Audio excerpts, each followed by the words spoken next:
기초교리 6번째 시간, 네, 6번째 시간입니다. 이제 하나님의 대해서 알아보는 2번째 시간이고요.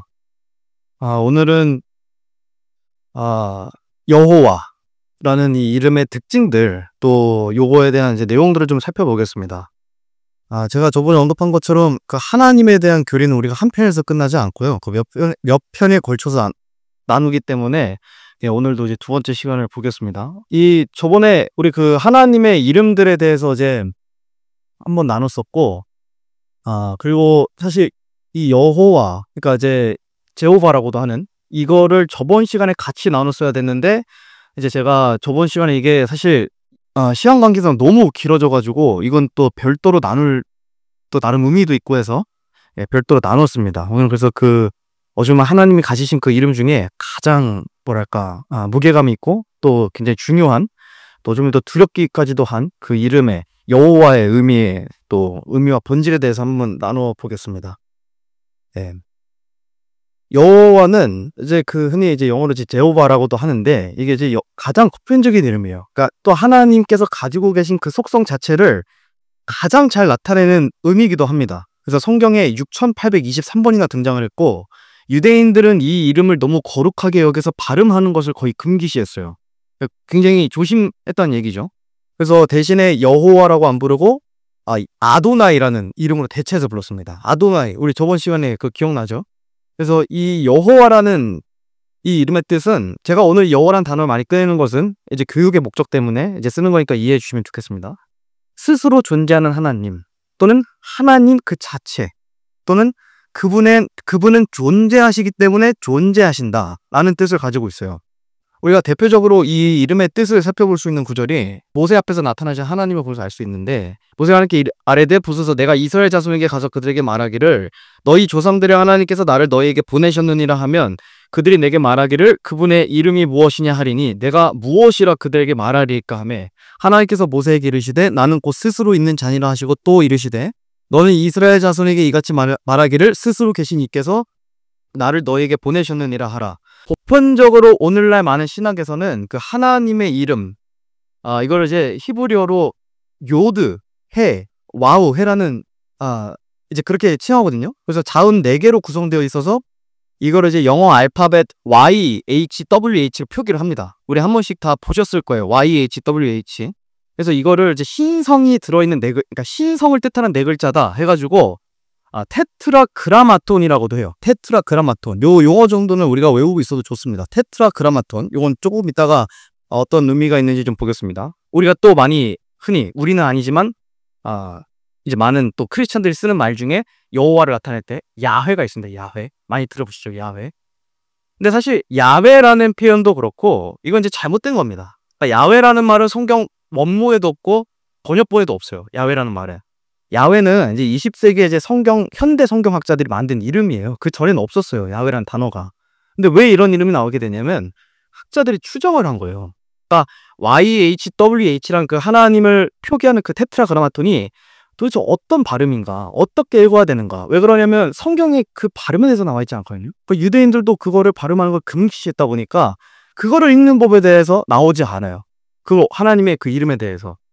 그러니까 이걸 이제 추정을 해서 만든 겁니다. 야훼라고요. 물론 그들만의 또 그런 추정 법칙이 있긴 한데, 근데 이게 좀 위험한 게, 이게 고대의 이방 종교의 우상들과 이름이 비슷합니다, 야훼가. 그래서 사실 되게 성경적이고 올바른 시도라기보다 제 생각에는 조금 인본주의적인 그런 접근도 있지 않았었나, 좀 그런 관점으로 보고 있습니다. 그래서 킹 제임스 성경은 오직 제호바, 그 여호와의 공식 영어 표기인 그 제호바랑 그 다음에 자음 4개, 그래서 JHWH, YH가 아니라 JHWH만 공식 채택되고 인정합니다. 이게 우리만 그런 게 아니라 이제 종교 개혁자들부터, 그러니까 예를 들어 마틴도 그렇고 틴데일도 그렇고 그들이 번역한 성경에도 다 제호바로 되어 있어요. 그러니까 야훼나 이런 게 아니라 전부 제호바만 사용했다는 겁니다. 그러니까 정리하면 하나님의 거룩한 이름인 여호와는 이제 히브리어로 요드, 헤이, 와브, 헤이라는 그 4글자로 구성되어 있는데, 이거를 테트라그라마톤이라고 그러거든요. 테트라그라마톤이 무슨 뜻이냐면 이게 테트라가 4개라는 뜻이고 그라마톤이 글자라는 뜻입니다. 그러니까 4개의 글자라는 뜻이에요. 그러니까 하나님을 뜻하는 4개의 글자, 신성한 4개의 자음, 이렇게 부르는 겁니다. 이게 또 이제 자음만 존재해요, 사실. 이 용어가, 이 하나님의 이름이. 그래서 본래의 발음이 기록되어 있지 않기 때문에 아까도 말씀드린 것처럼 정확한 발음이 인간이 알 수가 없어요. 그러니까 이걸 어떻게 읽어야 되는지 정확한 발음은 인간이 알 수 없습니다.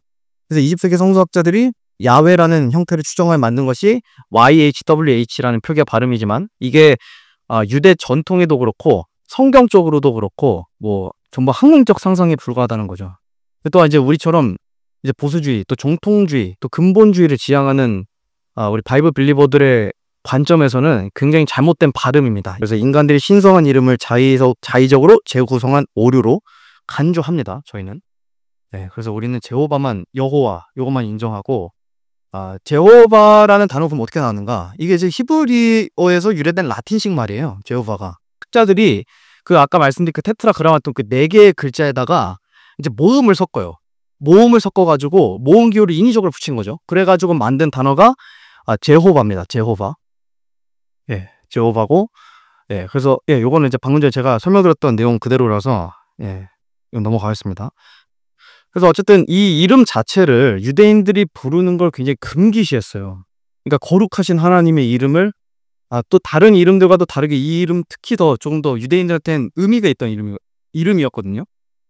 약간 어쩌면 유대인들이 좀 대표격으로 생각하는 그런 하나님의 이름 중 하나였다 보니까, 굉장히 조심했습니다. 이런 단어, 이런 이름에 대해서. 그래서 아까도 말씀드린 것처럼 이걸 이제 어떻게 읽었냐? 아도나이로 대체해서 읽었어요. 아도나이. 아도나이, 우리 저번 시간에 기억하시죠? 어떤 뜻을 가지고 있다 했죠? 아도나이? 제가 안 가져왔네요. 아도나이는 나의 주인, 나의 주님, 지배자, 통치자, 지배자라는 뜻입니다.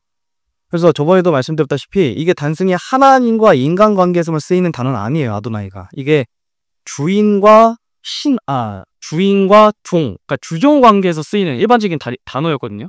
그러니까 이제 종을 돈 주고 사면 이제 그 주인이 그 종의 아도나이가 되는 겁니다. 그래서 왕들과 백성 사이에도 이런 표현이 쓰였었고, 예, 그렇습니다. 그래서 이사야서 43장 10절 말씀해 보면 주가 말하노라. 너희는 나의 증인이요 내가 택한 나의 종이니 이것은 너희가 나를 알고 나를 믿으며 내가 그인 줄 깨닫게 하려 함이라. 나 이전에 지어진 신이 없었으며 나 이후에도 없으리라. 여기서 보면 하나님께서 자신이 어떤 분인지를 지금 말씀하고 있잖아요. 우리가 아까도 말씀드린 것처럼 아도나이가 이제 주종 관계를 뜻하는 용어긴 한데 이게 하나님과 사랑 관계에서 쓰일 때는 어떤 단어가 하나 더 붙어야 되냐면 유일한이 붙어야 돼요. 유일한. 그러니까 유일한 나의 주인이시고 유일한 세상의 지배자시고 유일한 왕, 또 나의 주님, 유일한 주님 이런 뜻으로 붙여진다는 거죠. 그냥 단순히 주인, 뭐 지배자 이런 게 아니라요. 또 요한계시록 1장 8절에 보면 지금도 계시고 전에도 계셨고 앞으로 오실 주 곧 전능자께서 이르시되 나는 알파와 오메가요 시작과 끝마침이라 하시더라. 그죠? 여기서도 우리가 알 수 있는 하나님의 속성이 있습니다. 그것은 뭐냐면 전에도 계시고 지금도 계시고 앞으로 미래에도 계실 거라는 거예요. 그러니까 우리가 단순히 유일한 하나님이 아니라 나의 주인이신 게 아니라 유일하고 또 영원하신, 전에도 계셨고 지금도 계시고 앞으로도 계신 그 하나님이라는 뜻입니다. 그래서 유대인들이 생각하는 여호와 하나님은 이런 분이셨어요. 그러니까 단순히 나의 주인이 아니라 유일하신 주인이고 영원히 계시는 나의 주인이시다라는 거죠. 그래서 모세의 하나님, 또 우리가 구약 성경 말씀 많이 보면 아브라함의 하나님도 있고 또 야곱의 하나님, 또 신약으로 와서 사도 바울의 하나님, 또 요한의 하나님, 다 이 하나님이 동일하신 분이라는 거예요. 또한 우리에게도 지금 우리가 믿고 따르는 하나님이 우리가 성경에 있는 그 몇천 년의 역사 동안 등장하셨던 그 하나님과 동일하신 하나님이시라는 겁니다. 다른 하나님이 아니라. 이게 또 굉장히 우리가 잊지 말아야 되는 하나님의 또 그런 전지전능하심의 중 하나입니다. 네, 킹 제임스는 이 제호바, 그러니까 여호와를 딱 4번만 썼어요. 4번. 이게 대부분은 전부 그 원문에 그 단어가 들어있음에도 불구하고 롤드로 바꿨거든요. 전부 대문자로. 이게 이유가 있습니다. 근데 4번은, 그러니까 4번만 쓴 것도 킹 제임스 번역자들이 이거는 오늘 기분이 이런데 좀 이렇게 할까? 이건 좀 이렇게 하면 문맥이 좋을 것 같은데 이렇게 할까가 아니라 다 합리적인 이유가 있었어요. 합리적인 이유가. 출애굽기 6장 3절, 그 전에 아까도 말씀드렸잖아요. 이 제호바가 그러니까 그 단어가 이제 그 원문에 6,823번 등장했다고. 근데 킹 제임스는 4번 등장했거든요. 그럼 이게 어떻게 된 거냐면 아까 방금 전에 설명한 것처럼 원문에는 그렇게 되어 있어도 번역자들이 그거를 전부 롤드로 번역을 했기 때문에 사실상 원문에는 6,800번이나 등장하는 게 맞습니다. 근데 우리 킹 제임스 영어 성경에는 그렇지 않다는 거죠. 그럼 왜 킹 제임스 영어 성경에는 그걸 다 그대로 번역하지 않고 제호바라고 번역하지 않고 롤드로 많이 번역을 했는가? 자, 그 네 구절을 볼게요. 출애굽기 6장 3절 말씀해 보면 내가 아브라함과 이삭과 야곱에게 전능자 하나님의 이름으로 나타났으나 나의 이름 여호와로는 그들에게 알리지 아니하였느니라. 이게 아브라함과 이삭과 야곱과 전능자 야곱이 여호와 하나님을 모른다 또는 여호와 하나님이란 다른 하나님이다가 아닙니다. 그렇게 지금 말씀하시는 게 아니라 아직은 이라는 뜻이에요. 아직은. 그러니까 이거 좀 너무 긴데 간략하게 설명하면 야곱이 이후에 이스라엘이 되잖아요. 그러니까 정확히는 여호와 하나님은 이스라엘 백성들에게 언약의 하나님으로서 등장하시거든요. 그러니까 그 전은 모세 사건 전이잖아요. 그러니까 모세 이후에 그 구속의 그 구원의 하나님을 나타내시는 그 속성이 또 강한 속성이기 때문에 아직은 아브람과 이삭과 야곱은 이제 그것에 대해서 경험하지 않았다 또는 아직은 모른다 라는 이런 의미로 볼 수 있습니다. 어쨌든 뭐 제가 설명하려고 했던 그게 아니라 이 구절의 경우에 보면 여기는 여호와로 딱 등장을 해야 돼요. 그죠? 왜 요게 만약에 나의 이름 주님 또는 하나님으로는 이건 말이 안 됩니다. 그러니까 이 구절을 딱 보니까 여기만큼은 롤드가 아니라 하나님을 뜻한 롤드가 아니라 또 주인을 뜻한 롤드가 아니라 그 제호바 그대로 요거를 넣어야겠다라고 많은 또 신중에 신중을 가하여서 번역을 한 겁니다. 원문을 그대로 실린 거죠, 여기는. 그래서 여기도 이거는 이제 그런 이유가 있고 또 시편 83편에도 여호와가 나오는데 여기도 마찬가지예요. 여호와라는 이름의 주만 홀로 온 땅에서 지극히 높으신 분이심을 사람들이 알게 하소서. 동일한 이유입니다. 여기도 만약에 여호와가 아니라 다른 이름이 임의로 들어가거나 또는 하나님 또는 주인 이렇게 들어가 버리면 이 문장 자체가 지금 나타내려고 하는 그 본질적인 의미가 살지를 않는 거예요. 지금 여기서 강조하는 건 뭐예요? 이름 자체가 주체로 등장하기 때문에 하나님의 유일성과 절대적인 그 주권을 지금 나타내는 말씀이잖아요. 그러니까 여호와라는 이름이 딱 여기도 신중히 번역이 돼가지고 들어간 겁니다. 이사야서도 2구절 나와요. 여기 딱 이제 여기까지가 이제 4구절 등장하는 게 전부입니다. 보라 하나님은 나의 구원이시로다. 내가 신뢰하고 두려워하지 아니하리니 주 여호와는 나의 능력이시오 나의 노래이시며 그분께서 또한 나의 구원이 되셨도다. 26장 4절에도 너희는 영원토록 주를 신뢰하라. 주 여호와 안에 영존하는 능력이 있도다. 요것도 동일하죠. 근데 조금 다른 게 여기는 다른 구절들과 다르게 더욱더 여호와라는 이름을 강조하고 있어요. 하나님께서. 그냥 여호와도 아니고 주 여호와. 그러니까 롤드에다가 또 그 제호바가 또 붙은 겁니다. 그러니까 하나님께서는 그냥 주인, 어떤 그런 지배자, 통치자 이 정도 수준이 아니라 정말 강력하신 통치자이시고 전지전능하시고 또 유일하시고 영원하신 이 세상에 딱 한 분밖에 없고 또 모든 것의 근원이신 그 여호와 하나님이시다라는 것을 지금 강조하고 있기 때문에 여기도 마찬가지로 여호와라는 단어가 이렇게 잘 번역이 됐습니다. 제호바로 이제 킹 제임스에. 그래서 이렇게 딱 4구절만 등장하고요. 이 외에는 등장하지 않아요. 물론 여호와 하고 뭐가 붙거든요, 단어에. 그러니까 이제 복합된 이름이라 그래가지고 이제 붙기는 해요. 사람들이 이제 붙인 거죠.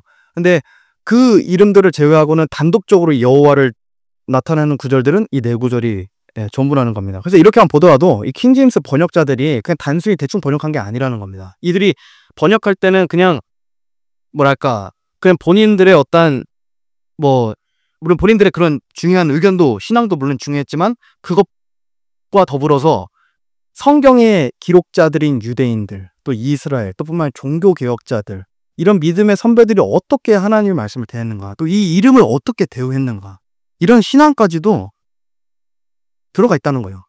그래서 이거 이제 신학적 용어라고 하기엔 그렇고 제가 이제 배웠던 말은 경외의 전통성입니다. 경외의 전통성. 그러니까 하나님을 경외하는 그 전통성은 유대인들이 맞이했던 하나님, 이스라엘이 맞이했던 하나님은 지금이야 동일하다는 거예요. 그 같은 하나님이시기 때문에 우리가 두려워해야 되는 하나님이고 또 유일하신 하나님이고 영원하신 하나님.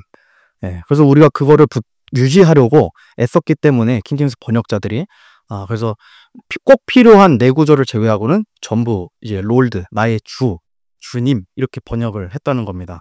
그래서 우리도 마찬가지예요. 여호와라는 이름을 함부로 쓰면 안 됩니다.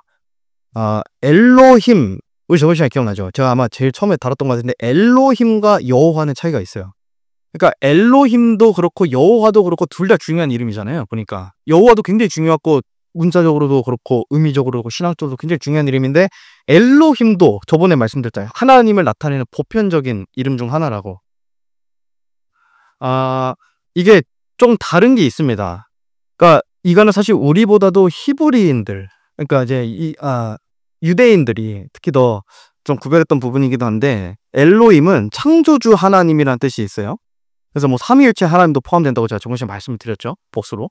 여호와는 유대인들과 언약을 맺으시는 하나님 또는 이것도 중요한 것 중에 하나예요. 이것만 있는 건 아닌데 이제 특히 구별되는 거를 말씀을 드리는 겁니다. 신정 정치하에 유대인들을 다스리는 하나님. 신정 정치는 이제 하나님께서 직접 개입하셔서 백성들을 또 국가를 다스린다는 뜻이잖아요. 그 이스라엘 국가를. 구약의 히브리인들, 곧 유대인들은 여호와를 독특하고도 절대적인 이름으로 구별했던 이유가 약간 이런 것들 때문이었어요. 그러니까 보편적인 또는 이제 광범위한 그 엘로힘 하나님보다도 여호와라는 거는 약간 유대인들, 그러니까 히브리인들과 조금 더 집중되어 있는 그런 관계성에서 나오는 이름이었기 때문에 조금 더 이들은 그거를 절대적으로 구별했다는 그런 견해가 많이 있습니다. 그래서 구약의 레위기라는 책에도 이걸 알 수 있는데 레위기는 사실 유대인들 그 제사장 직분에 대해서 다룬 책이잖아요. 레위 지파에 대해서. 이방인이 포함이 안 됩니다. 거기에는. 물론 지금은 다르죠. 지금은 이제 모든 이방인들도 다 구원을 받으면 영적 제사장이 되지만 그때는 그러지 않았어요. 철저했죠. 레위기에는 하나님께서 엘로힘이라는 저게 나오는 엘로힘이 딱 2번으로만 나오거든요. 원문에. 근데 나머지는 전부 86번이 다 여호와로 나와요. 전체가. 그러니까 심지어 레위기 16장은 우리가 잘 알고 있는 그 7명절 중에 이제 속죄일에 관한 이제 대목인데 한국어 성경은 거기가 이제 그러니까 우리가 말하는 그 주님, 그 주로 번역이 되어 있지만 원문에는 전부 여호와로 기록되어 있습니다. 제호바로. 그러니까 여호와 이름의 속성은 공의로우심과 거룩하심을 상징하기도 하지만 동시에 이스라엘의 속죄와 구별됨을 강조하는 하나님의 명칭으로서 제사와 율법까지도 강조하는 속성을 띠고 있는 이름이라는 겁니다. 그러니까 마치 이방인들보다도 어찌 보면 유대인들 또 이제 이 히브리인들에게 조금 더 무겁고 강조되는 속성으로도 보인다는 거죠. 제가 아까 여호와 이름을 우리가 함부로 부르면 안 된다고 했잖아요. 출애굽기 20장 7절 보면 너는 주 네 하나님의 이름을 헛되이 취하지 말라. 주가 자신의 이름을 헛되이 취하는 자를 죄 없다 하지 아니하리라. 그러니까 유죄하다는 거죠. 하나님의 이름을 개혁인가요? 어디에서 제가 봤던 건데 이렇게 망령되게 막 부르지 말라 이런 말도 있었는데 어쨌든 헛되이 부르지 말라는 겁니다. 여기서 나오는 이제 헛되이가 이제 vain이에요. 그래서 히브리어는 샤브라고 하는데 요게 이제 무가치하게 의미 없이 경솔하고 헛되게 또는 이제 거짓되게 이렇게 부르는 이런 뜻을 가지고 있습니다. 헛되이라는 말에. 그러니까 아까 저번 시간에 살펴본 이름들과 또 다르게 오늘 살펴본 것처럼 여호와의 이름 자체는 어찌 보면 조금 더 신중하고 더 무겁게 다뤄지는 이름인 거죠. 그러니까 경외함 없이 습관적으로나 장난삼아 무가치하거나 별다른 의미 없이 혹은 자신의 이익을 위해서 사용하는 것을 아까 우리 출애굽기 말씀처럼 유죄한 겁니다. 그러니까 죄가 있다는 겁니다. 유대인들이 그 이제 하나님 말씀을 기록하는 이제 민족이었잖아요. 다 이제 유대인들에게 맡겨졌는데 그러니까 그들은 능했어요. 그 말씀을 잘 기록하는 것도 그렇고 이제 이방인들보다도 어쩌면 더 훨씬 탁월했고 뭐 민족적으로도 그렇고 하나님께서 선택하셨으니까 뿐만 아니라 그들이 굉장히 똑똑했기 때문에 이런 거 잘했습니다. 그리고 율법 4번을 이제 이들이 필사를 하잖아요. 이제 원본을. 그래서 이제 막 전하잖아요. 근데 유대인들이 그 말씀을 필사할 때 중요하게 했던 원칙들이 있어요. 그 중에 하나가 뭐냐면 말씀을 필사를 하다가 하나님의 이름이 등장을 하면 그 즉시 그들이 하던 모든 일을 내려놓고 목욕제계를 하고 와요. 목욕제계를 하고 오고 이제 잉크가 되는 어떤 그 원료나 본인이 들고 있는 그 펜촉 그걸 전부 새 거로 바꿉니다. 아예 교환을 해버려요. 그러니까 다른 것들보다도 이것만 우리가 특별히 다시 새롭게 써야 된다. 그래서 그런 의미로 또 그렇게 새 펜촉을 쓰기도 했고 그 이름을 쓸 때는 어떠한 신음소리나 어떠한 소리는 입 밖으로 내뱉지 않습니다. 그만큼 신중했다는 거죠. 그리고 그 이후 다시 일반적인 단어로 이제 넘어가기 전에 그들은 다시 한번 펜촉을 갈고 잉크의 원료가 되는 그 성분들을 갈고 다시 한번 목욕 재개를 하고 이런 것들을 반복했다고 합니다. 손을 씻기도 하고. 그래서 이만큼 하나님의 이름을 감히 기록하거나 부를 때는 신중에 신중을 가했던 것입니다. 유대인들이.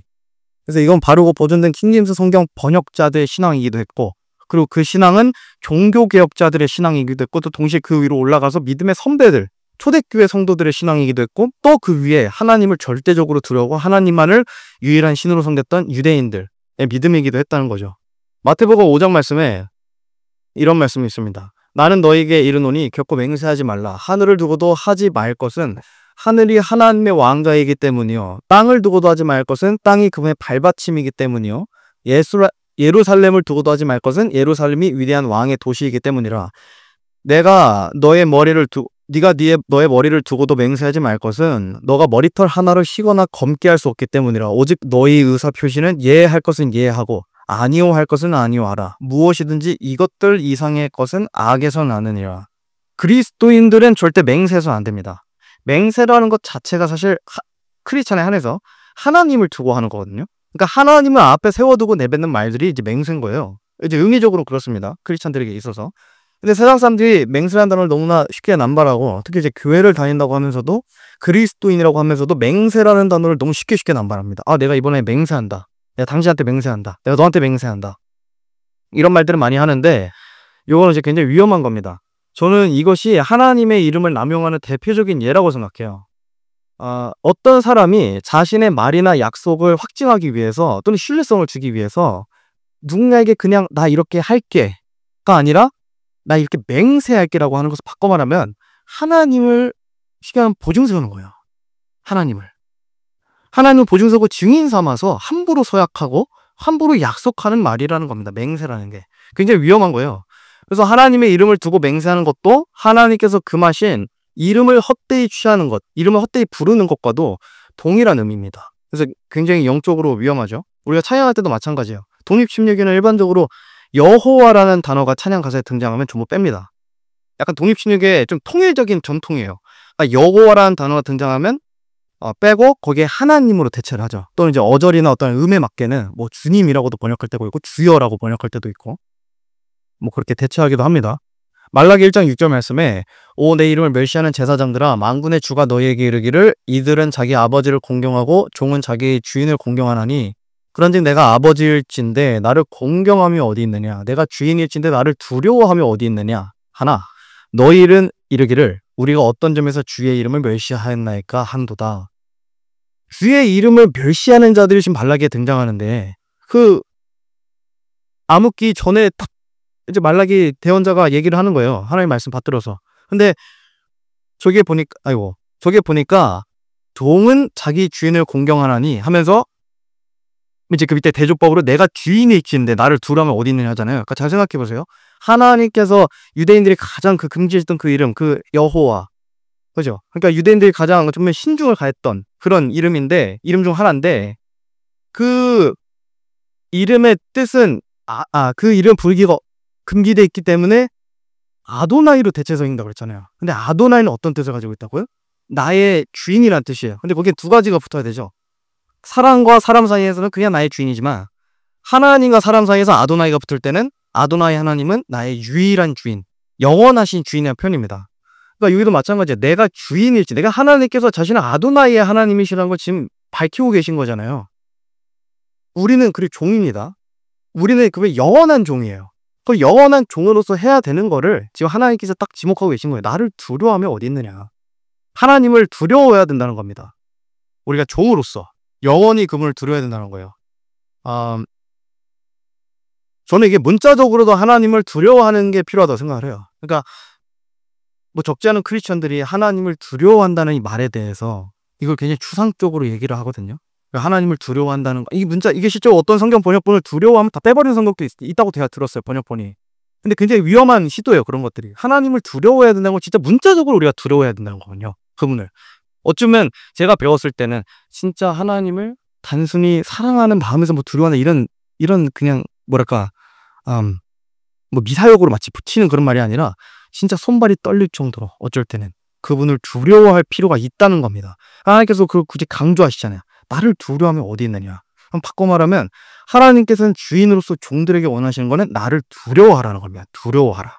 두려워하라. 문자적으로도 의미가 그렇습니다. 두려워한다는 것은. 우리가 물론 하나님을 사랑해야 되지만 동시에 우리가 하나님을 문자적으로도 두려워하는 자세가 크리스찬들의 영적 안전을 위해서도 가장 중요하기 때문에 성경 보면 하나님을 두려워하라는 말이 굉장히 많이 등장하잖아요. 다 이것 때문인 것 같아요. 저는 그 하나님을 두려워하라는 말이 딱 나오면 정말 오랫동안 거기에 머물러 있어요. 그 본문에, 그 구절에. 왜냐하면 하나님을 두려워한다는 게 내가 오늘 정말 그분을 두려워해도 내일이 되면 먹을 게 있고 마실 게 있고 입을 게 있고 삶이 평안하면 난 이 자리가 좋소이다 하면서 하나님을 두려워하는 걸 잊어먹게 돼요. 그래서 다시 한번 그 하나님은 두려우신 하나님이다. 내가 절대 그분을 소홀히 대하면 안 된다. 절대 하나님을 내가 가볍게 대하면 안 된다. 교만하면 안 된다. 이런 것들을 좀 계속 제 스스로에게 상기시키려고 두려워한다는 말에 좀 많이 머무르는 것 같습니다. 네, 뭐 끝으로 우리 이제 아까도 말씀드린 복합 이름들 있잖아요. 그러니까 성경에 여호와가 단독적으로 쓰인 구절, 네 구절이 있고 그 외에 또 이제 여러 여호와랑 어떤 단어가 붙여서 만들어진 이름들이 있어요. 붙여진 이름들이 있어요.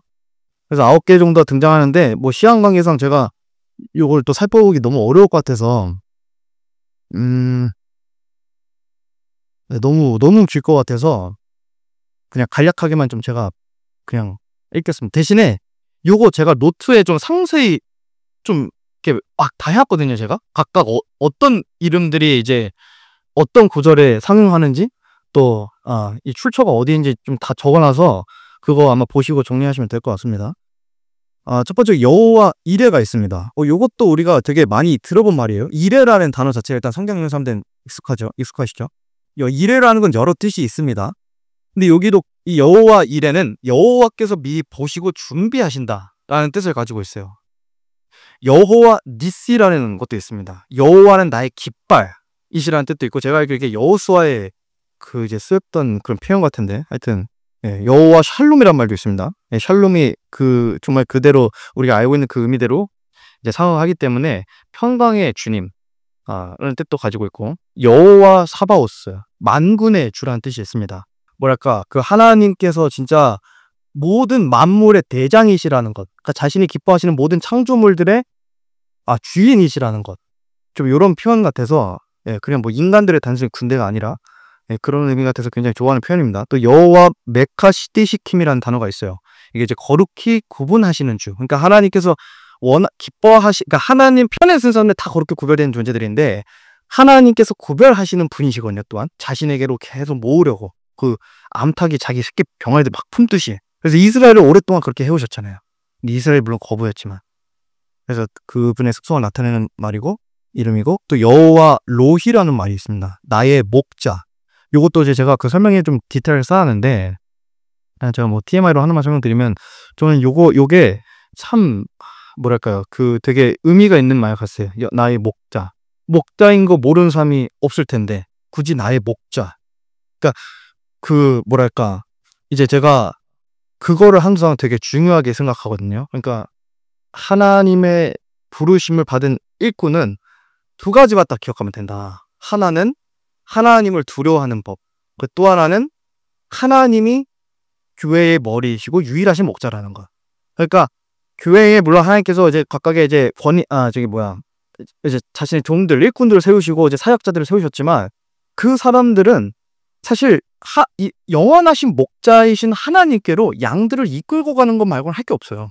저는 제가 본능적으로 좀 저를 칭찬하는 걸 굉장히 경계해요. 그러니까 제가 잘해서 선한 일을 해서 칭찬받으면 그게 나의 몫이 되지만 내가 잘한 일을 해도 그 사람은 나를 칭찬하지 않고 하나님의 영광, 하나님께 영광을 돌리면 하나님께서 진짜 높아지시기 때문에 나는 낮아지고 오히려 나를 칭찬하는 것보다 차라리 아무도 칭찬 안 하는 것. 이게 또 굉장히 유익한 것 같습니다. 어쨌든 우리의 유일한 목자이신 하나님께로 인도해야 되기 때문에 요것도 막 설명 쓰면서 좀 되게 많이 와닿았어요. 여호와 시드케누라는 말이 있어요. 이게 이제 의의 하나님이라는 뜻입니다. 의의 하나님. 그러니까 공의로우신 하나님 뭐 이런 것도 다 우리가 요 단어에 포함되어 있지만 제가 대표격으로 써놓은 거예요. 의의 하나님. 그러니까 영원하신 그분은 절대 변하지 않는 의로우심을 갖고 계신 분이거든요. 그러니까 과거에도 그렇고 현재도 그렇고 앞으로도 그렇고 구원받은 삶이 있으면 그 삶은 언제라도 하나님께서 의롭다 칭해 줄 수 있는 거예요. 왜냐면 의로움의 근원이시니까. 영원한 의로우심을 갖고 계시고 절대 변질되지 않으시기 때문입니다.